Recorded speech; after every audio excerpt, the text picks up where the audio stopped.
tugiye kubaganiriza ku cyaha cya 25. Igitabo cyo kuva ibice 20 umurongo wa mbere kugeza ku murongo waho wa 17 hari amategeko 10 y'Imana. Itegeko rya mbere ravuga ngo ntukagire izindi mana mu maso yanjye. Ahanga itegeko rero rya 8 ryitwa ntukibe.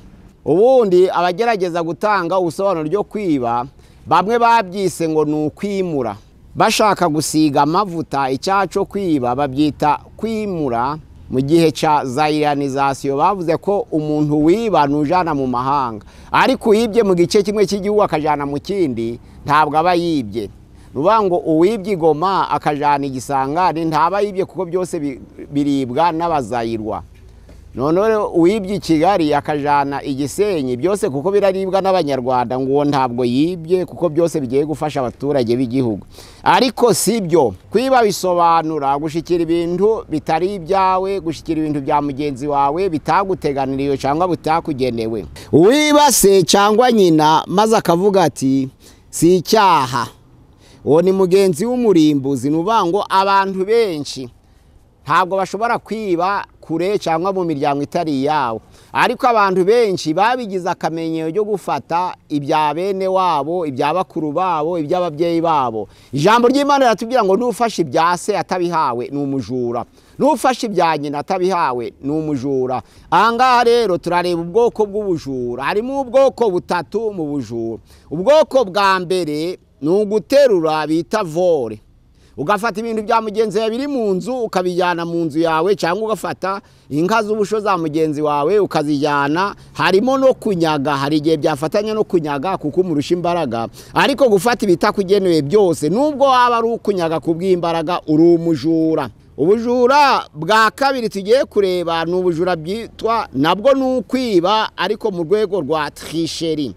Muri trisheri hariho uburiganya, ni ukuvuga ngo iyi trisheri iri mu rwego rwa cheating, nayo ni ubujura mu buryo bwo kuriganya. Ni abashingura imbago, ni abahindura umunzani ikiro, akabacuruza ibirayi yabona ko benshi babikunze agahindura umusumari akaja atanga ibiro 2 kandi abaguze 3 akabaha bigeze kuri 2 kuko yabashe guhindura umusumari. Nuvuga ngo yahindura umunzani. Ubwoko bwa gatatu bwo kwiba babyita iziripasiyo. Ubujura bwa gatatu ni ukwiba icubahiro, ni ukwiba urwego rw'ubuyobozi.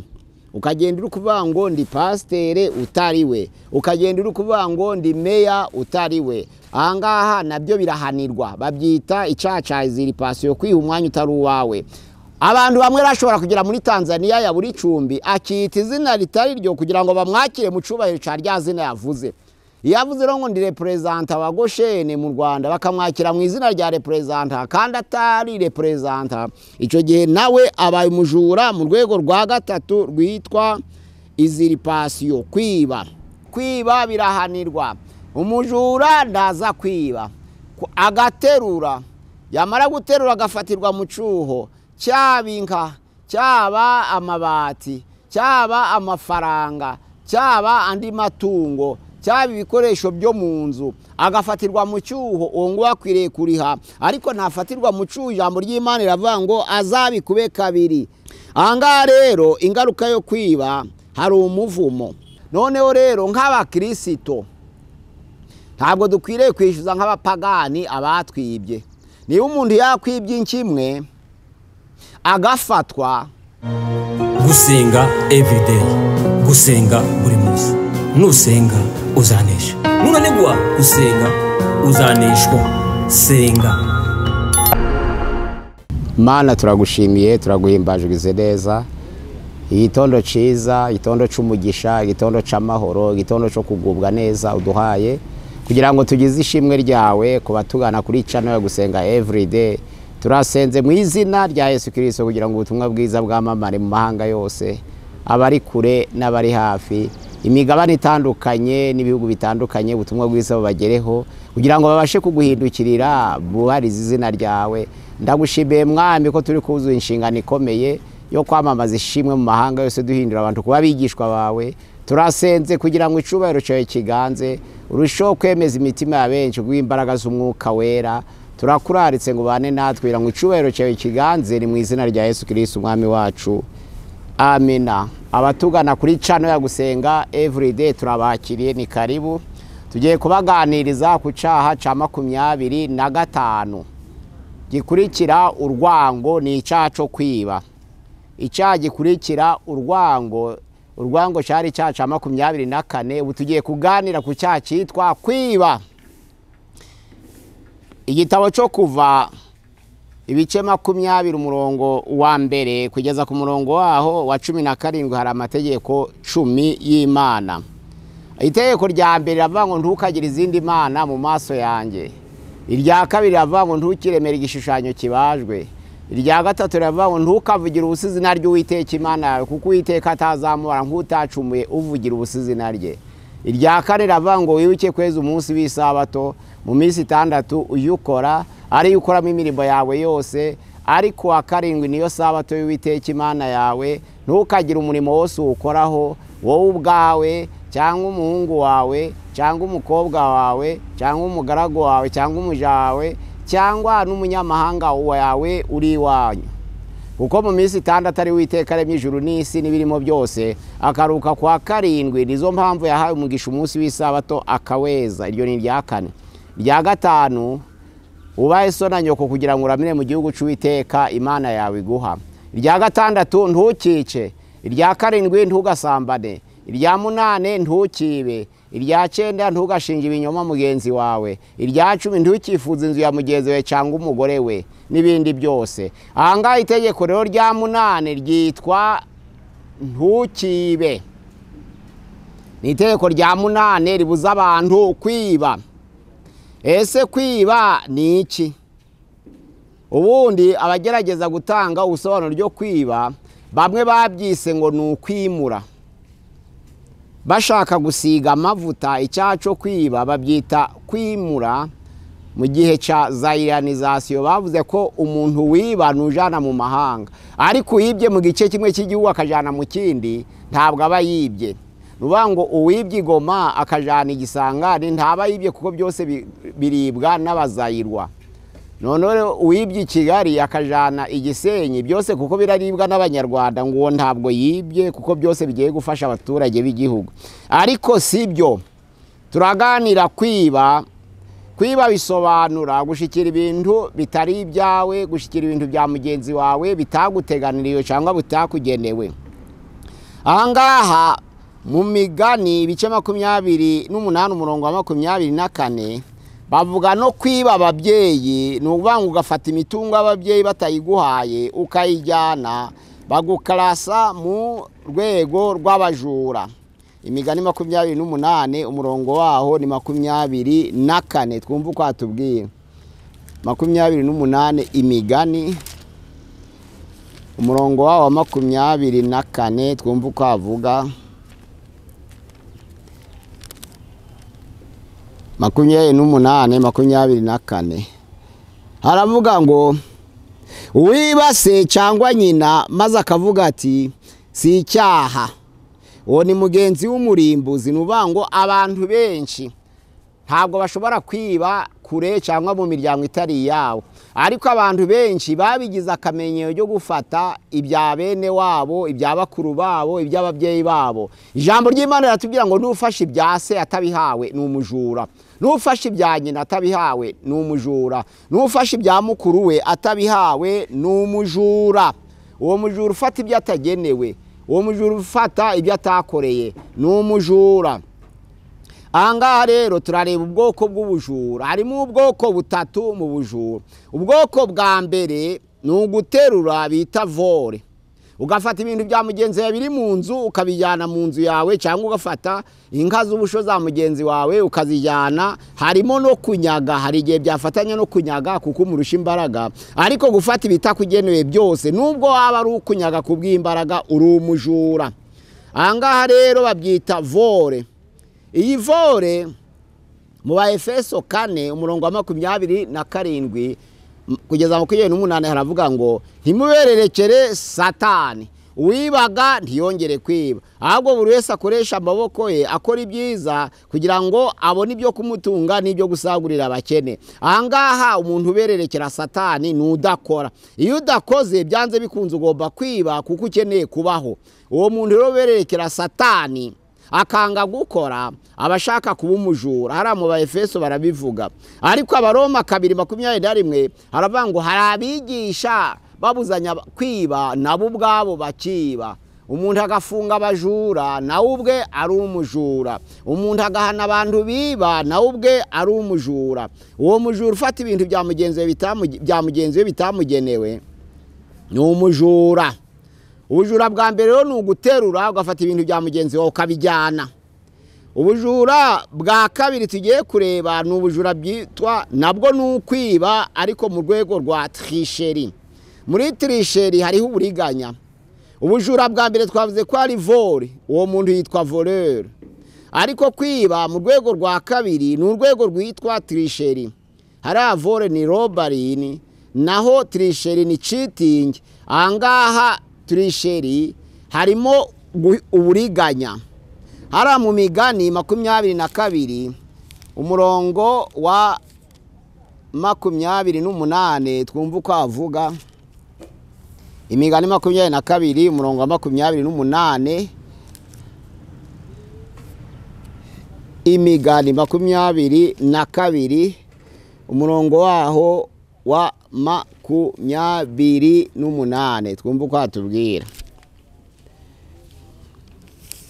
Aravuga ngo ntugashingure imbago za kera izo basogokuruza bashinze. Ni ukuvuga ngo iyi tricherie iri mu rwego rwa cheating, nayo ni ubujura mu buryo bwo kuriganya. Ni abashingura imbago, ni abahindura umunzani ikiro akabacuruza ibirayi yabona ko benshi babikunze agahindura umusumari akaje atanga ibiro 2 kandi abaguze 3 akabaha bigeze kuri 2 kuko yabashe guhindura umusumari nuvuga ngo yahindura umunzani. Iyo tricherie rero ni ukwiba. Harimo gushingura imbago mu rubibi rwa mugenzi wawe, harimo guhindura umunzani ugatanga ibiro bituzuye, harimo kwiba ikizamini, harimo gukoresha ibyangombwa irangamuntu itari yawe, harimo gukoresha pasiporo itari yawe, harimo kwiba ikizamini, harimo kwiba ibyangombwa byose bikora uko bisanzwe. Ni ukuvuga ngo ibyo babyita cheating. Ni ukuvuga ngo gushingura imbago ni icyaha cyo kwiba. Guhindura umunzani ni icyaha cyo kwiba. Gukoresha impapuro zitari zo ni icyaha cyo kwiba. Gukoresha irangamuntu itari yawe ni icyaha cyo kwiba. Kwiba ikizamini naco ni ukwiba. Babyita tricherie, ni mu rwego rwa tricherie. Ahangaha nabyo birahanirwa. Nizo mpamvu baravuze ngo ntugashingure imbago za kera izo basogokuruza bashinze. Ntugashingure imbago. Hara mu Migani 11 Imigani 11 umurongo waho nuwa mbere haravuga ngo urugero rw'uburiganya nicyo gigaro cy'umunzani. Urugero rw'uburiganya ni ikizira kuwiteka, ariko ibipimisho by'ukuri bizamunezeza. Iyo abantu bagurisha, gucuruza imari irabyemera kandi kabyishimira. Iyo ugurisha mukuri kandi nturenza amasezerano, ntuhindura igiciro kuko babikunze, ntuhindura igiciro kuko ari mu bihe bibi, ahubwo ko wasezeranye n'Imana indahiro watanze yo kugurisha akaba ari ukomerezaho, icyo gihe ntabwo uri umujura. Nubwo wagurisha bigashira, nubwo washira ku giciro kirekire ariko ari cyo washizeho mu ndahiro, ntuhindure kubera ibihe, icyo gihe ntabwo uri umujura. Ariko nuhindura igiciro kubera ibihe, ni ukuvuga ngo kubera bibaye imvura iguye, kubera ibyawe ari byo biri kuboneka byonyine, kubera ahandi byabuze, kubera ibyawe babikunze ugahindura igiciro, cyo ni icyaha imbere y'Imana. Ibipimisho by'uburiganya rero ni icyaha imbere y'Uwiteka. Ibipimisho rero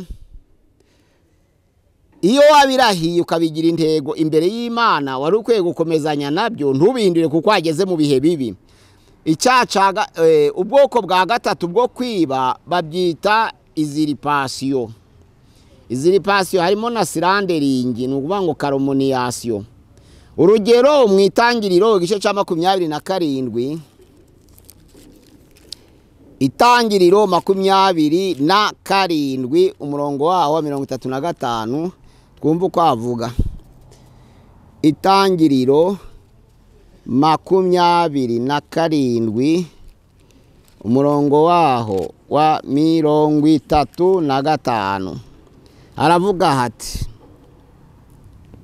aramusubiza ati, ariya Esawu yumvise amagambo ya se, aboroga umuborogo mwinshi w'umunyamubabaro, abwira se ati, nanje mpesha umugisha data wambyaye. Aramusubiza ati, murumuna wawe yazanye uburiganya, yiba umugisha wawe. Aramubwira ati, Yakobo ni Yakobo koko, izina ni ryo muntu. Ubu ni ubwa kabiri andiganya, yankuyeho ubutware, dore none ankuyeho n'umugisha. Arongera aramubaza ati, nta mugisha wansigiye?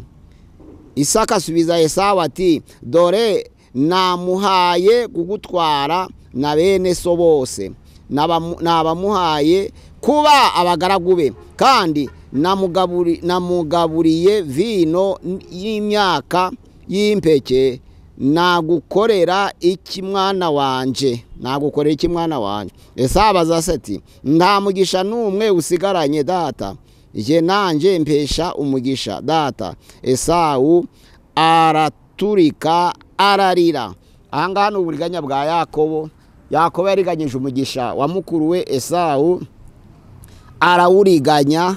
Amaze kuwuriganya abesha se ko ari we Esawu. Ijambo ry'Imana riravuga ngo ahamagaye aramusubiza ati, murumuna wawe yazanye uburiganya, yiba umugisha wawe.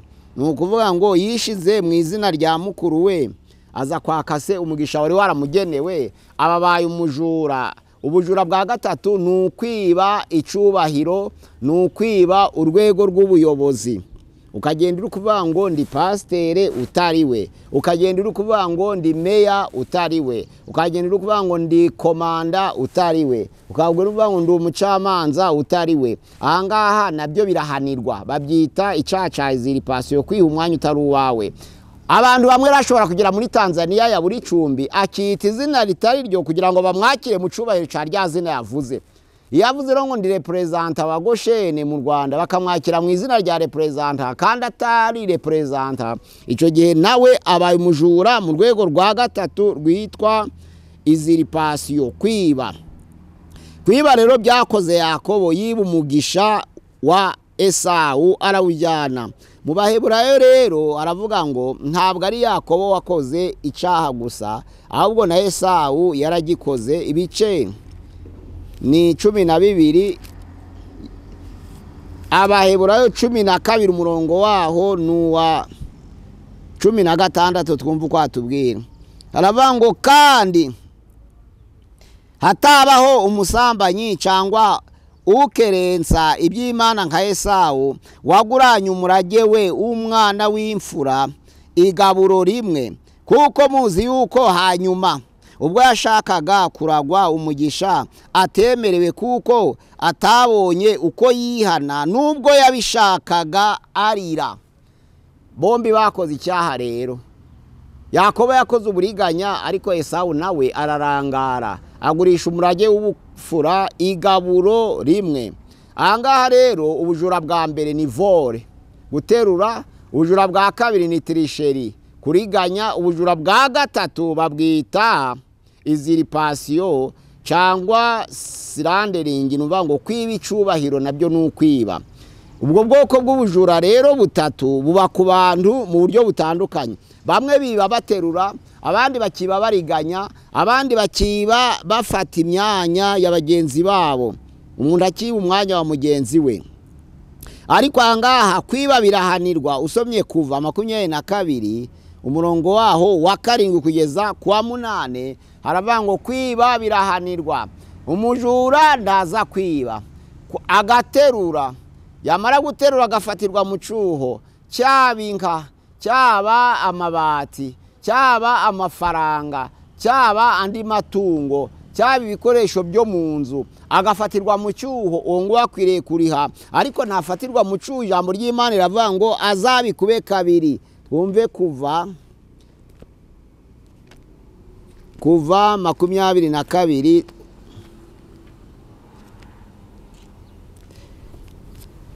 Igitabo cyo Kuva 22 haravuga ngo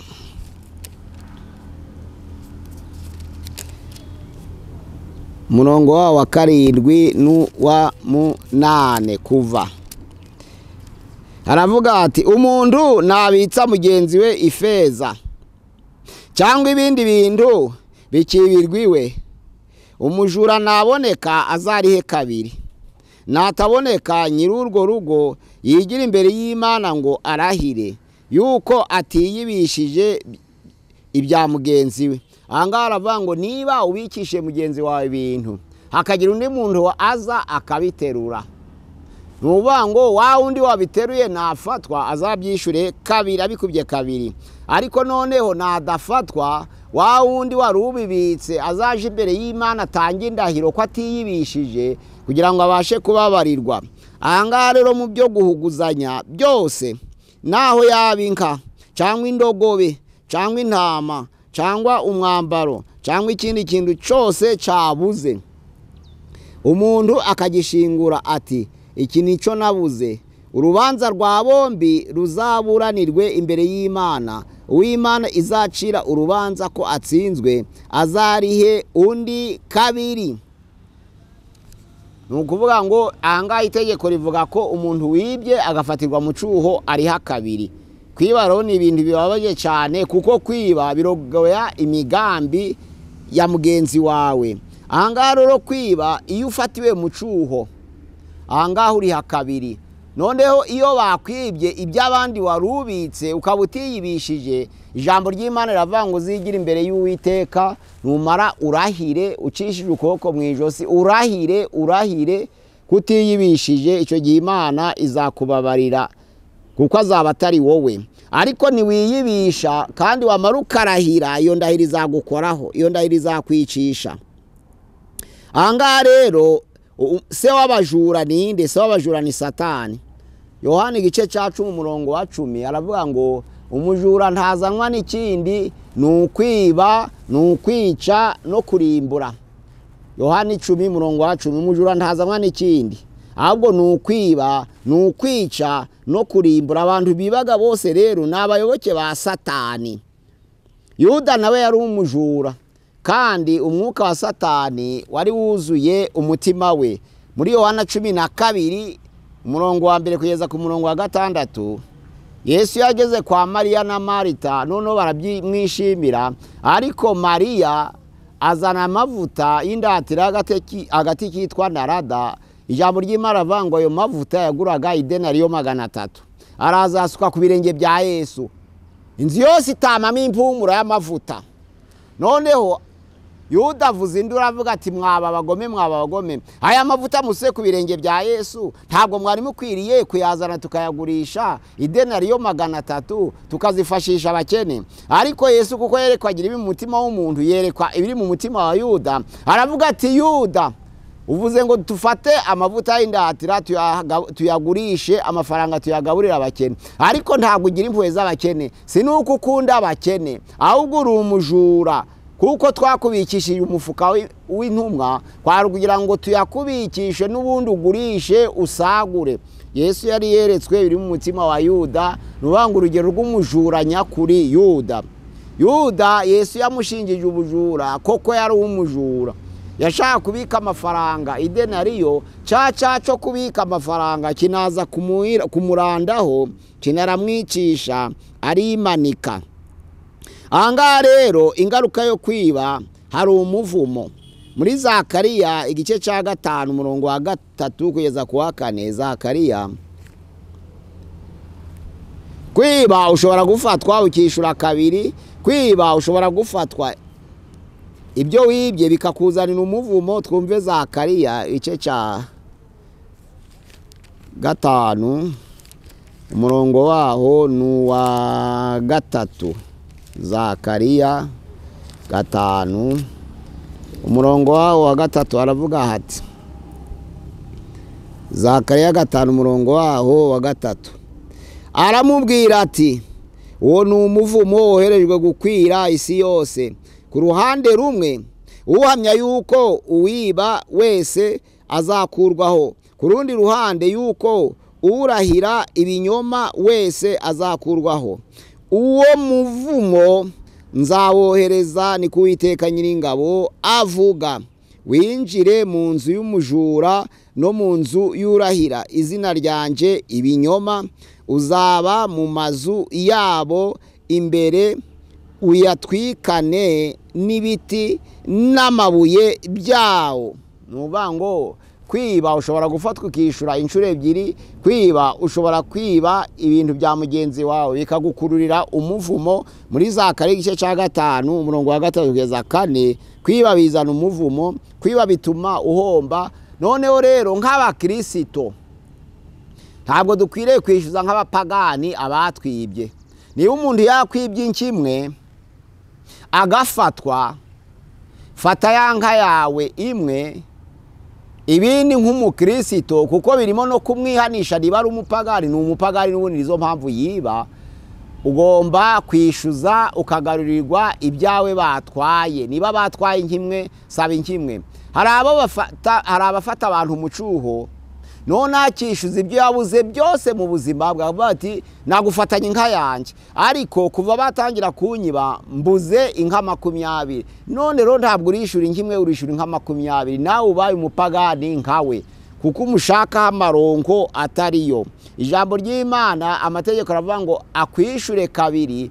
Uwo ni umunyamategeko w'umuyuda, ariko umukristo yemera kugarurirwa ibye bajanye. Iyo byuzuye arabyakira kugira ngo yerere imbuto uwari wamwibye, kandi kwa kumwerera imbuto nibwo azabasha kumwihanisha. Ubwo rero kwiba birimo ibice bitatu. Kwiba ni vore, kwiba hari tricherie, kwiba hari usurpation, hari ukwiba icubahiro, kwiba intebe y'ubwami, kwiba akazi, titre. Kwiba nuvuga ngo kwiba ni ubwoko butatu, hari vore, tricherie na usurpation. Ira usurpation niba bavuga ngo ni slandering, nuvuga ngo kwiba icubahiro. Uwo muntu w'icubahiro azabihanirwa, uwo muntu utirisha azabihanirwa, uwo muntu uterura azabihanirwa, ariko byose byitwa kwiba. Ni icyaha cya 25 gikurikira icyaha cyitwa urwango. Kwiba bikurikira urwango, ni icyaha cya 25 muri hamaritoloji. Imana iduhana umugisha twubahirize amasezerano, he kugira umuntu uziba mugenzi we. Nuvuga ngo uwibaga ye kongera kwiba ni isezerano, uwibaga ye kongera kwiba ahubwo akoresha amaboko ye. Abantu benshi biba kubera badakora, abantu benshi biba kubera bashaka gukora kwiruriza amaboko mu mufuka, ntibarambura amaboko ngo baje mu kazi, bakirirwa mu rugo kandi bakaba bakeneye kurya. Abo bantu byanze bikunze baziba. Ariko nk'abana b'Imana ntimurerekere Satani. Ufite imbaraga z'umubiri ni igishoro ca mbere. Ntabwo Imana yaba yaraguhaye umubiri muzima ngo uvuge ngo yakwimye igishoro. Koresha amaboko yawe azavamwo ibyo kurya. Wibererekera Satani, wikongera kwiba, wishira amaboko yawe mu mifuka. Rambura amaboko yawe, ufata isuka, fata unyundo, fata umwiko, fata ikaramu. Icyo uzafata cyose kizakubeshaho kugira ngo utabererekera Satani. Imana iturinde guterura twiba, Imana iturinde kuriganya ngo dutirishe, Imana iturinde kwiba icubahiro, usurpation. Imana iturinde kandi dushaka icyerekezo cyiza cyo gukora umurimo wayo kugira ngo tubashe kwirinda ibi byose bitazatuzaho. Nukora ntabwo uziba, nukora ntabwo uzariganya, nukora ntabwo uzabesha mugenzi wawe, nukora uzabona ibyo kugutunga n'ibyo gusagurira abakene. Imana idufashe kandi dukomeze, iturindire mu buntu bwayo, mu izina rya Yesu Kristo umwami wacu, amina. Cyari icyaha cya 25 cyitwa kwiba. Imana yacu dusange nimpazi birego kuri channel ya Gusenga Everyday. Nimbero ya WhatsApp ni 078 669 20. Channel ya Gusenga Everyday 078 gatandatu gatandatu icyenda gatandatu gatandatu 2 0. Imana iduhana umugisha mu izina rya Yesu. Mana turagushimiye turaguhimbaje, ugize neza kuba ijambo ryawe.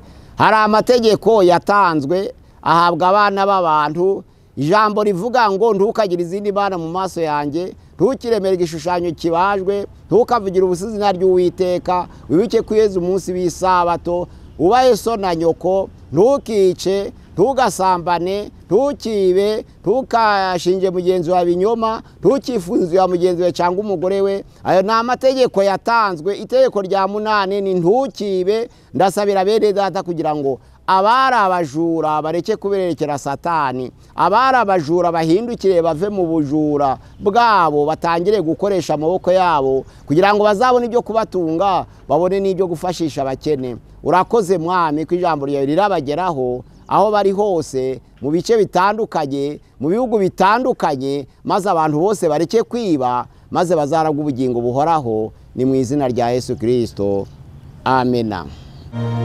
Gusenga everyday, gusenga buri munsi. Nusenga uzanesha. Nunanigwa gusenga uzaneshwa. Senga.